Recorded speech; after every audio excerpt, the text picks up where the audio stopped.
It was the dot-com decade, when big and clunky paved the way for small and smart. Virtual pets sought electric sustenance. People didn't really know how much power was inside this thing. A military mover invaded suburbia. George Foreman plugged a little item to knock out the fat. Boom, I was a happy man. And a guy named Tim wove a web of information that changed the world. Now, 90s Tech on Modern Marvels.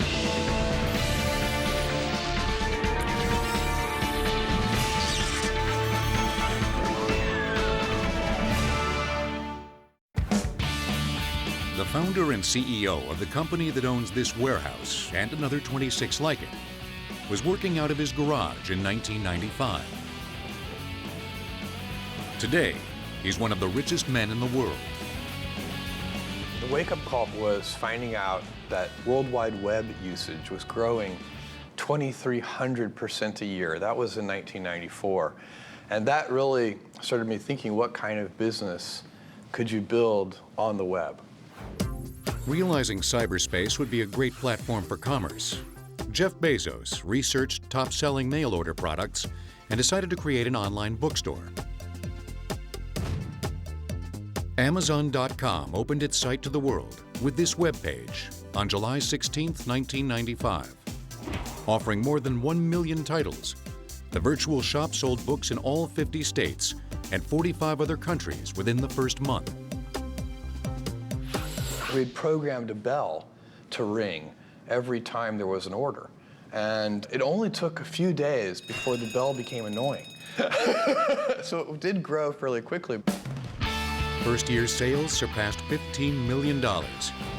By the end of the 90s, Time magazine named Bezos Person of the Year. In early 1999, Jeff Bezos set a mission to grow his company from a books company to an internet retailer that could sell anything in the world. I'm standing here in Fernley, Nevada, an 800,000 square foot facility that ships hundreds of thousands of units a day that was part of that vision. The facility was completed in January 1999. With a few exceptions, the system put in place then is the system Amazon uses today. Thousands of workers and more than 6 miles of conveyor belts keep the cyber goods rolling off the shelves. In the beginning, pickers walked around with a little list of paper with the items that they needed for each of the customers. Today we use wireless RF scanner guns. While we do use library shelving, it's not Dewey Decimal System. Basically, a person stowing the books can stow that book anywhere they like, then the picker is simply directed to that location. Once picked, items head to sorting and packaging. This part of our facility is where all the orders come together. Each one of these chutes is a customer order.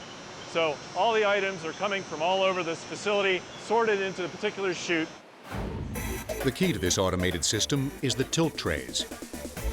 Each item slips onto a tilt tray that carries it to the order's assigned chute. Since the tilt trays move at a uniform speed, the system calculates the exact travel time to the designated chute. At just the right moment, the tray releases the product. When an order is complete, a light alerts the workers to box it up. So I have to admit, when we opened this building in 1999, we didn't exactly know how to run all this equipment very effectively. But today, Amazon has the process down to a precise science. And shipping from 27 individual warehouses, it's come a long way from its mid-90s garage roots. Raising the initial startup money for Amazon.com was very difficult. The first question I had to answer for almost all of these investors, maybe all of them, is what's the internet? Which was very normal at that time. Most people didn't really know what was going on with the internet or what the World Wide Web was. While many people use the terms internet and World Wide Web interchangeably, the two are not synonymous. The internet connects small computer networks to larger networks, and finally to a global system of computer networks around the world. The World Wide Web, better known as the web, is a system of interlinked computer documents that are accessed via the internet. While the web is a large portion of the internet is also used for email, instant messaging, and file transfer. The development of the internet began in 1969. when the US government's Advanced Research Projects Agency connected 4 of its research computers together through a 56K line. 21 years later, in the fall of 1990, there were 313,000 computers connected on the internet.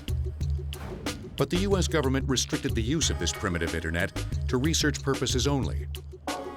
And unlike the graphics-laden environment we take for granted today, the screen interface was a blank slate that required expert knowledge of text command. The World Wide Web changed all that. While working at the European Organization for Nuclear Research, or CERN, British scientist Tim Berners-Lee saw the need for a user-friendly system for sharing information across the internet. By combining hypertext, computer documents that link together, with the internet, Berners-Lee created the Hypertext Transfer Protocol, or HTTP, and coined the term World Wide Web. And in the winter of 1990, he built the 3 tools necessary for a working web. The first web server, or internet computer, a web browser or software application used to surf the web, and web pages, which describe the project. On August 6, 1991, Berners-Lee decided to give the World Wide Web free to the public so that it would continue to grow, revolutionizing the way we use computers and communicate. So how is it that you can access billions of web pages online with just the click of a mouse? When you enter a URL or address in your web browser, it points to a specific web page on a web server. Routers direct the request from your computer across the network to the web server and then send the information back to display the web page. And some advanced routers today can run at a capacity of up to 92 terabits per second. That's 2 billion times faster than the original 56K line of 1969. Although 7 out of every 10 Americans use the internet, North America ranks 3rd behind Asia and Europe in web traffic. By June 2007, more than 1 billion people, or about 17% of the world population, had used the internet. Imagine when that number grows to 50% or 80% or 90% of the global population sharing their lives, sharing experience, sharing knowledge, sharing information. It fundamentally changes how we are as a society. While the web browser was the gateway to a world of information, you still needed to know the web address to access it. So what if you didn't know the address? Enter Google. Google is a so-called crawler-based search engine that can direct you to pertinent websites by crawling the web and sorting through its increasingly massive amounts of information. Information on the internet is growing at such an amazing rate that in about 3 years, it's anticipated that it will double every 11 hours. So what happens when you use Google to search 90s pop star Britney Spears? The Google search engine uses spiders that crawl the web, scanning each web page on a regular basis. This data is entered into an index, much like the index of a book. When you enter a search query, Google software sifts through the index and ranks the matches, returning results in order of relevance. And in this case, you get more than 49 million results in just 0.04 seconds. That's because Google has countless computers clustered around the world, working in tandem to scour their index. But this popular site wasn't always so expansive. As you can see, it says the index contains about 25 million pages, and that was big for that time. And now we have billions and billions of pages. Founded by 2 Stanford University students, Larry Page and Sergey Brin, Google launched in September 1998. Google, G-O-O-G-O-L, is a very large number. It is the digit 1 followed by 100 zeros.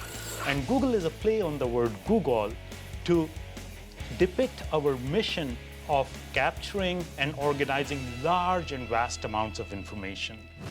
Though Google won't release the amount of servers it has today, some industry experts estimate there may be as many as 450,000. But back in 1998, Google had just 30 server racks like this one. Each rack held 80 computers running on Intel Pentium 2 chips. Since their data center charged by the square foot, they crammed the computers in 4 to a shelf. By the end of 1998, Google was answering 10,000 search queries each day. Just 2 years later, that number had grown to 100 million. But the 90s brought many more internet innovations.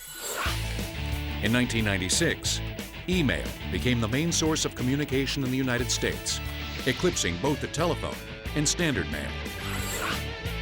The 90s also ushered in AOL, instant messenger, chat rooms. The options were endless. And the notion of web surfing literally came up where people would surf for hours from site to site to site. And the portable computers of the 90s let us surf the web from anywhere. But this innovation traces its roots to the 80s. As preposterous as this looks to us today, this is the beginning of the portable computer, and this is the Osborne 1. This is a CRT screen. It's 5 inches diagonal. It can display about 50 by 24 characters, no graphics whatsoever. You would fold the keyboard up into the case like this, snap it down, and it became a 25-pound boat anchor kind of thing, but you could take your computer with you for the first time. But by the beginning of the 90s, this is 1991 technology, the PowerBook 170, which had everything you'd want in a modern notebook computer. It has a nice screen, has the trackball, and notice how the keyboard is actually moved back to give you these palm rests here. It's really the defining embodiment of everything notebook that follows it in the 1990s. the 90s even miniaturized the cell phone. We're shrinking the processor, the memory, the display, the battery especially, adding new features like this flip phone feature to channel the Star Trek communicator. Finally, by the end of the 1990s, you have phones that are so small and so inexpensive that they're everywhere. Just about everybody owns one. The 90s also saw the marriage of the cell phone with the laptop computer, creating the smartphone. This is the Simon from IBM and Bell South. It is the world's first smartphone. It is really the precursor to what we think of today as the BlackBerry. It had a calendar and all the other little things that we think of as standard features. But at the time, the idea of carrying this much power in your hand really was revolutionary. While the creation of the World Wide Web transformed the computer into a new entertainment and information medium in the 90s, the use of computers in virtual pet toys created a national security threat.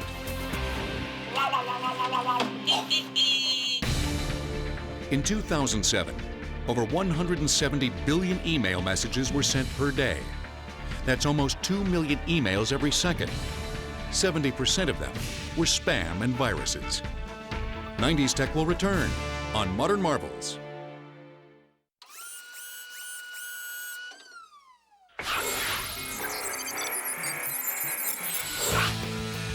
RoboCup, 2007. With no remote controls or human intervention, 8 Aibo robotic dogs compete in 4-on-4 soccer competition. Thanks to the technology of the 90s. So this is the first Aibo introduced in 1999. This is the 110 and 111 series. Aibo is actually an acronym for Artificial Intelligent Bot, but Aibo in Japanese also means PAL. In 1999, when they came out, they were $2,500. In June 1999, the first batch of 3,000 Aibos sold out in just 20 minutes. And by the end of the year, Sony had produced and sold an additional 60,000. Aibos are called autonomous robots because they're able to learn and mature based on external stimuli from their owner and surroundings. So if you wanted it to play with the pink ball a lot, and you kept telling it was a good dog when it played with the pink ball, it would learn that that's a good thing. As Aibos mature, they save all of their new memories, just like a computer. And all that junk is stored in his trunk. All of the brains of the Aibos look essentially the same. They're just memory sticks, just like you have in a modern digital camera. And actually, the original iBos only had up to an 8 megabyte of storage. The RoboDog's joints allowed for 20 different movements. Housed in his head was a sensor to react to touch, a microphone for hearing, a video camera for vision, and a distance detector. The iBo was the culmination of the virtual pet boom of the 90s. What got it started was the Tamagotchi. A Tamagotchi is a virtual pet housed in an egg-shaped casing. It means egg, and in Japanese, it's a cute, lovable egg. Tamagotchi exploded into popularity in the United States in 1997.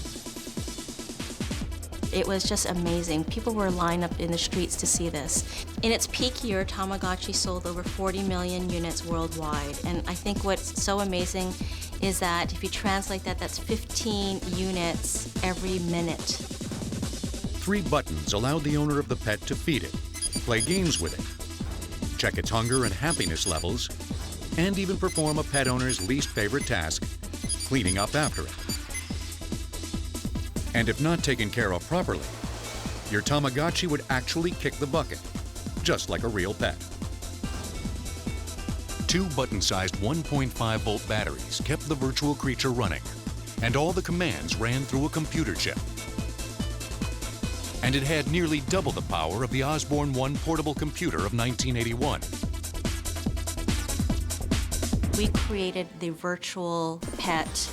It was something that was never done before. But just 1 year later, the little digital critters had a tangible, furry competitor. No discussion of the 1990s would be complete without talking about Furby. Introduced in 1998, it was the world's first autonomous robotic pet. So as a robot, it's able to move things like its ears and its mouth and its eyes. It also speaks, and it speaks a language called Furbish. The more you played with your furry Furby friend, it would speak less Furbish and seem to learn English.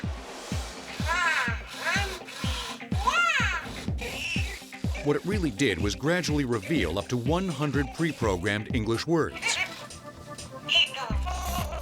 Because of this, there was a common misconception that Furbies repeated the words said around them. And some government officials thought the toy could threaten national security.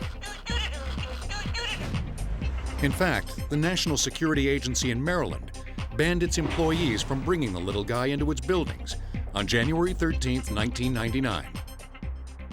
People didn't really know what was going on here. They didn't know how much power was inside this thing, so it scared some people. Despite its treasonous reputation, Furby sold more than 15 million units by the end of the 90s.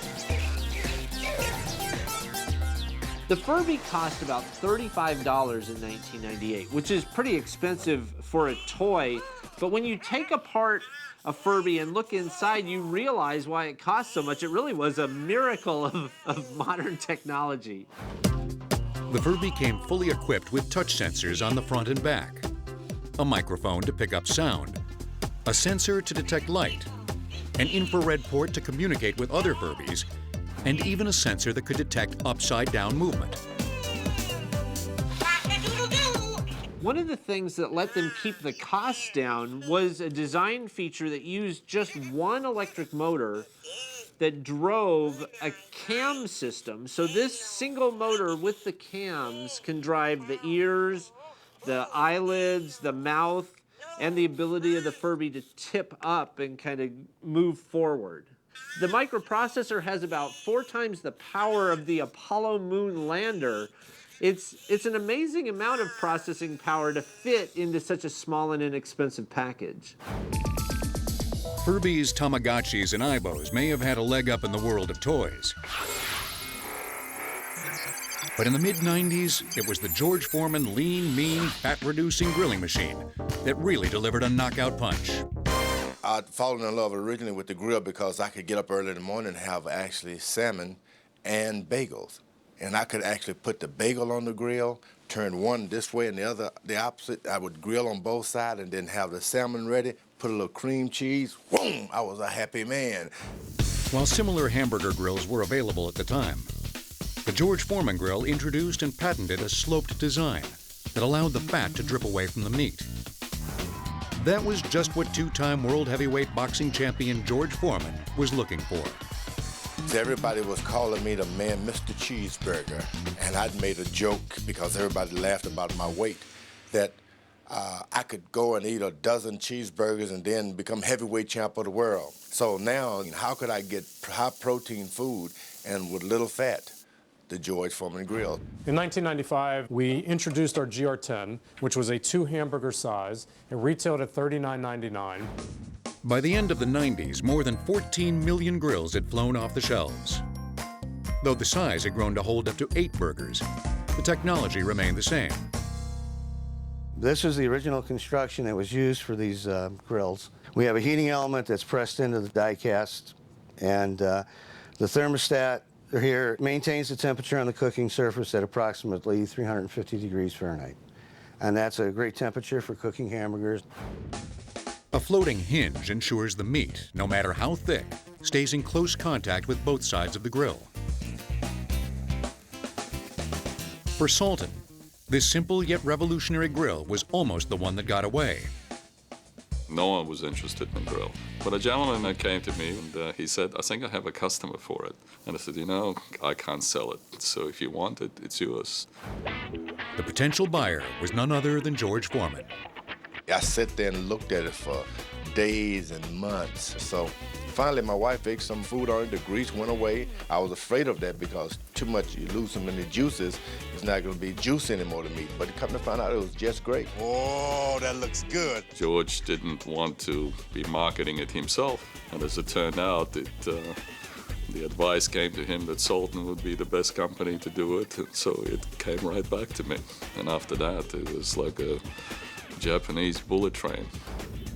Salton has sold more than 90 million George Foreman grills in just 12 years, over $5 billion worth. The George Foreman grill may have revolutionized the act of grilling, but some other sizzling technologies of the 90s forever changed the way we see and when we see TV. Not all toys had to be robotic to be popular in the 90s. The low-tech Beanie Babies, introduced in 1993, sold more than 100 million units in just 3 years. 90s tech will return on Modern Marvels. Step into any electronics store and you'll be surrounded by indispensable digital gadgetry spawned in the 90s. The digital revolution of the 1990s not only brought us information overload, but also gave us countless ways to extend our inner couch potato. Case in point, the DVD, introduced in December 1995. At first glance, DVDs seem very similar to CDs. They're the same diameter and thickness, and their digital data is encoded in a long spiral of microscopic pits and bumps. But at 4.7 gigabytes of capacity, a DVD can hold almost 7 times more data than a CD. That's because the pits and bumps are 4 times smaller on a DVD, making the spiral tighter and longer. And unlike a CD, a DVD can have up to 4 layers of data,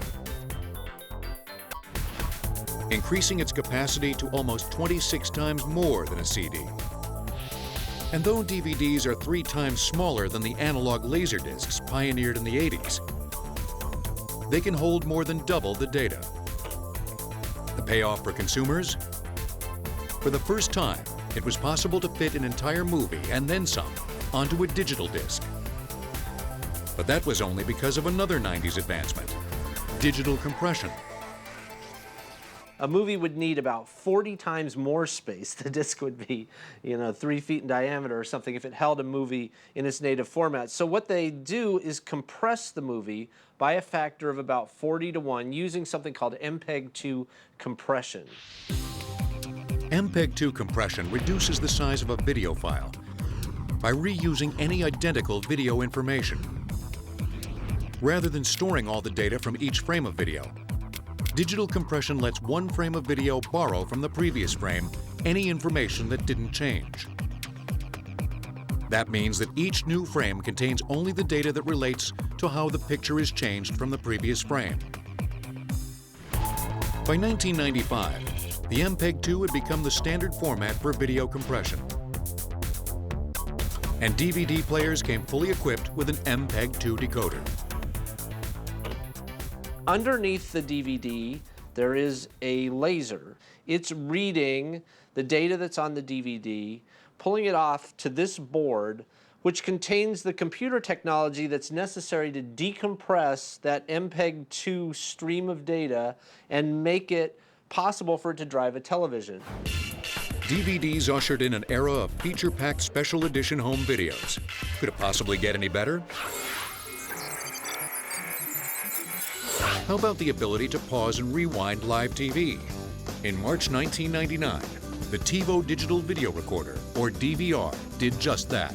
People in the late 90s couldn't imagine having the ability to pause, control live TV, and have all of their favorite shows waiting for them when they got home. By the end of 2000, more than 150,000 TiVos had invaded households nationwide. Today, that number has surpassed 1 million. So this is Modern Marvels, and it is recording right now. And I can watch it, I can fast forward it. The green bar shows me exactly how much of this show has been saved. And I see a part that interests me, I can stop, I can watch that. At the time, one of the things that enabled TiVo to be the product that it was is that we were able to find a real-time MPEG encoder chip that could take regular analog television and turn it into digital television in real time. From there, the video is sent through this chip, which is a custom chip that we here at TiVo developed that we called the media switch. And the media switch writes the video to the disk drive. With a 14 gigabyte capacity, the first TiVo could record one show at a time and store up to 14 hours of programming. Today, TiVos can record 2 shows at once and store up to 300 hours. You can even transfer recorded programs to your computer, listen to your music library, and create photo slideshows on the device. Of course, digital photo slideshows on TiVo wouldn't be possible without the digital camera. And the very first completely digital consumer camera can be traced back to the Dicam Model 1, made in 1990. Now, this is pathetic by today's standards. That's really the only word possible. For one thing, it's black and white.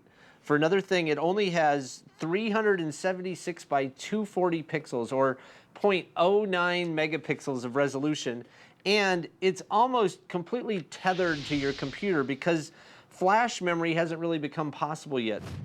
Smile, Furby! The Dicam could store 32 black and white compressed images. It wasn't until 4 years later that the Apple QuickTake 100 became the first affordable color camera.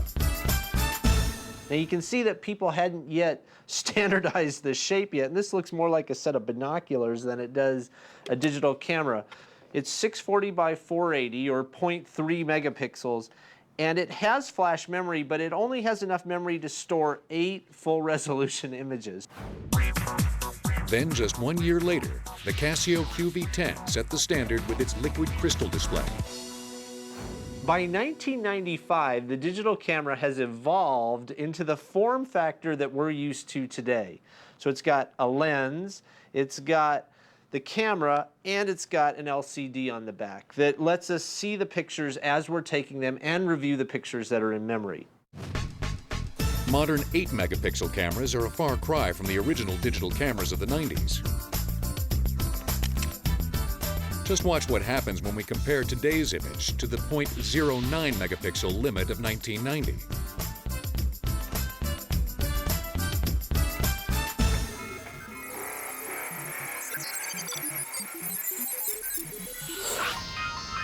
In 1994, satellite TV went digital. DirecTV was at the forefront of digital broadcast satellite technology, or DBS. We have liftoff, the DirecTV satellite. Before DBS, consumer satellite dishes were as large as a hot tub, and no programming existed. Now TV lovers had dishes the size of a pizza and a set package of programming. There were a lot of people that didn't believe this was going to work. In fact, they thought DBS stood for Don't Be Stupid. But the digital part is the key element. It allows us to do the compression, which allows us to have many more channels in a transponder. We launched with 70 channels and quickly grew to 200 within a few years. In addition to digital compression, the advent of higher-powered satellites in the early 90s made the smaller dishes possible. The DirecTV Los Angeles Broadcast Center monitors up to 1,600 channels. We're now in the DirecTV Operations Center at our Los Angeles broadcast facility. This is pretty much the way we built it in 1999. The signals that we receive from the outside are brought into this room and displayed on the monitors you see behind me. So this would look like a really cool job, but fundamentally the people aren't really watching television. They're watching for television to make sure that everything is going properly. Once the signals have been compressed and encrypted, the broadcast center beams them to DirecTV satellites, 22,300 miles above Earth. The satellites pick up the signal with an onboard dish, amplify it, and use another dish to beam it back to Earth, where the viewer satellite dish captures the signal. The dish passes the signal along to the receiver that transmits it onto your TV. When DirecTV launched in 1994, some TV lovers couldn't wait. Within the first year, we had 1 million subscribers. By the end of the 90s, we had 8 million, and today we're at over 16 million subscribers. From the DVD to the DVR to the dish, our digital devotion holds strong. But another gotta-have gizmo from the 90s really took us by storm. Today, we'd be lost without it, literally. Since TiVo is a subscription service, the company is able to anonymously gather its users' viewing habits. The most rewound TiVo moment in history was Janet Jackson's wardrobe malfunction during the Super Bowl halftime show in 2004. 90s Tech will return on Modern Marvels. January 17, 1991, Operation Desert Storm. Some of our favorite 90s technologies got their start as national defense projects. And during the Gulf War crisis, U.S. troops were fully equipped with one defense tool that allowed them to navigate the vast, seemingly endless desert of Iraq with precision and ease. The 90s technology that made it all possible was the United States government's GPS, or Global Positioning System. The Global Positioning System really proved its operational and military utility during the Desert Storm War and enabled our soldiers to navigate the desert for the first time. The United States Department of Defense began developing GPS in 1972 to track the location of its military units and to provide precision weapon delivery. And a boost in funding was granted to provide the addition of sensors on the satellites that could detect and locate nuclear detonations by foreign governments. On July 17, 1995, the $14 billion Global Positioning System reached full operational capability. It's the world's largest constellation of military satellites. At any given time, there are at least 24 operational satellites in semi-synchronized orbit, 12,600 miles above the Earth. That means each satellite revolves around the Earth twice a day. They're distributed equally among 6 orbital planes, so that at least 6 satellites are within line of sight from almost anywhere on Earth's surface. What can it do for you? This is from the mid-90s. It was 96-ish when this receiver came out, so it knows that we are at a certain location, and it'll actually map it as we walk around. Now I'm standing in a completely new spot, so at this point I've moved several hundred feet from the starting point. The receiver receives from the satellites, recalculates my location, but it also did that across the entire path, so it knows the exact steps I took to get here. So how can GPS tell us where we are? By determining the distance to at least 3 satellites, the GPS receiver can calculate your location. It's called trilateration. Once the GPS receiver calculates how far it is from a satellite, it knows that it must be located somewhere on the surface of a sphere surrounding that satellite. If you draw a sphere around a second satellite, the surfaces of the 2 spheres intersect at a perfect circle. The surface of a sphere around a third satellite will intersect with the circle at 2 points. One of those 2 points is located on the Earth. And voila, you have your location. But during the 1990s, the GPS wasn't always so precise and reliable for civilians. There was a selective availability feature, which is an intentional error so that non-authorized users did not receive as accurate a navigation signal. In fact, throughout the 90s, this slowly changing random error would only place you within 100 meters of your location. President Clinton decided in May of 2000, we are going to turn selective availability off. Suddenly, GPS could identify your position to within 10 feet. At the Schriever Air Force GPS Operations Center in Colorado Springs, Colorado, the 2nd Space Operations Squadron ensures the satellites are working properly 24/7.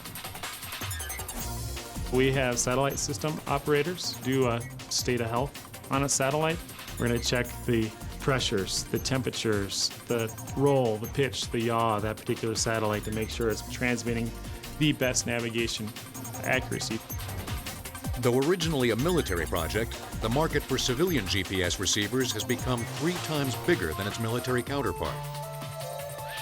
Just as the GPS found its way out of the desert and into your rental car, another piece of military equipment used in Operation Desert Storm found its way off the battlefield and into suburbia. Following Desert Storm, the AM General Corporation took the military High Mobility Multi-Purpose Wheeled Vehicle, or Humvee, and turned it into the Hummer.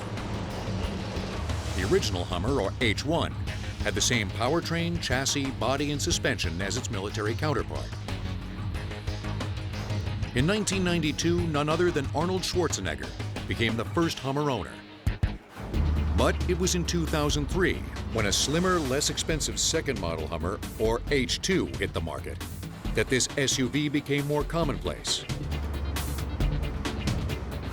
At the Bergstrom Hummer dealership in Milwaukee, Wisconsin, Hummers are ready to fulfill every soccer mom's commando fantasies.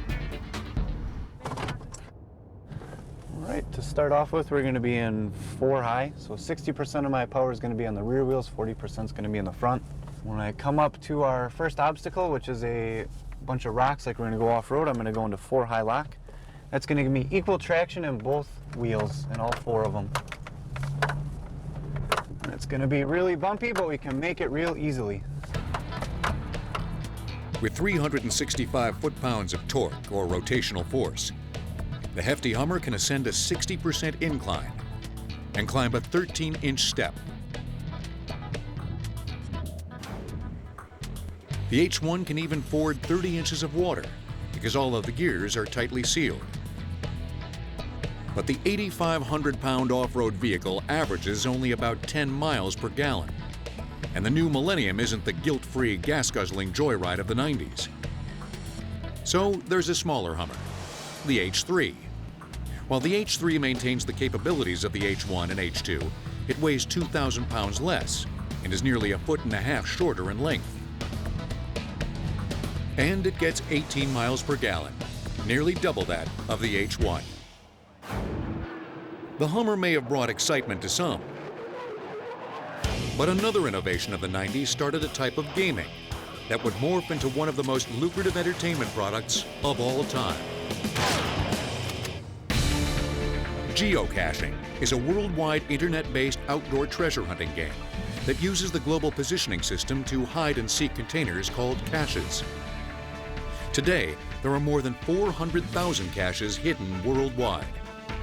90s Tech will return on Modern Marvels. It's the 26th century. Alien races have invaded the Earth. Led by the barrel of a gun, it's up to you to save humanity. Released on September 25, 2007, Halo 3 is Microsoft's third of the series for the game system Xbox.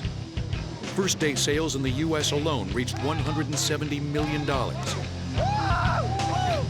making it the single day highest grossing entertainment product ever. Halo 3 is a so-called first-person shooter game and can trace its roots right back to the 1990s. It was on May 5, 1992, the computer game developer id Software released Wolfenstein 3D and shocked gamers across the United States. When people first saw Wolfenstein 3D, this world just blew them away. Wolfenstein 3D was a world that you can interact with. You, as the player, take the role of the main character. But the 3D world in Wolfenstein was actually anything but. We call it 2.5D, but all of the things that you saw were flat. They were objects drawn. It's what we call sprites. And so it would be just like sort of a stand-up cardboard cutout of all the monsters.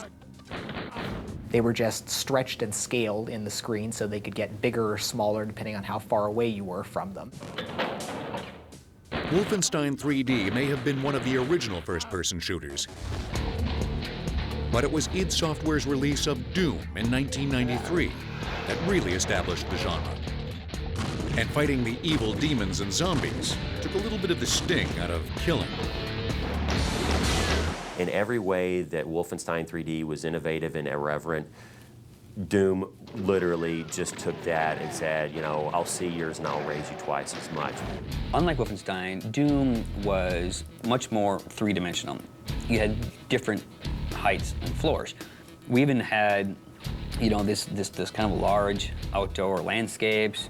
One of the things that made Doom so successful was that it was a shareware. You know, everybody could download the first episode. An estimated 10 million people worldwide downloaded Doom within 2 years. And playing the game wasn't the only thing you could do. id's John Carmack even designed Doom to allow players to modify and extend the game themselves. Modifying the game can mean anything from replacing one of the enemies with your boss's picture or something, up through creating custom levels. So with Doom, I made the conscious decision that all of the media that we used to create it could be overridden by anything that somebody adds on top of it. Since then, users have created thousands of modifications, or mods, for Doom. Most can be downloaded for free on the internet. Doom really opened up the doors, and it really legitimized PC gaming and our industry, and launched what we see today. Of course, video game players wanted a piece of the PC game pie, but they needed better systems to play them on. So video game consoles underwent a major makeover, replacing cartridges with discs. On December 3rd, 1994, Sony launched the PlayStation, the first video game console that could play disc video games. A game console like the PlayStation is a creative device. You put your CD into the drive, and from there, it goes into an entire computer system that runs code that's on that CD. So the code comes off, loads into memory. There's a powerful computer on here and a powerful graphics processor that's able to invent the scenes that will appear on the television screen based on the input that the user provides through the controller. It was a 90s technology that has given grown men countless thumb blisters. Like many technologies of the 90s, you can add it to the list of electronics that have become a staple in our everyday life. But at the end of the 90s, as the new millennium approached, panic spread about our dependence on computers. Of course, when the ball dropped, our digital world just kept on turning.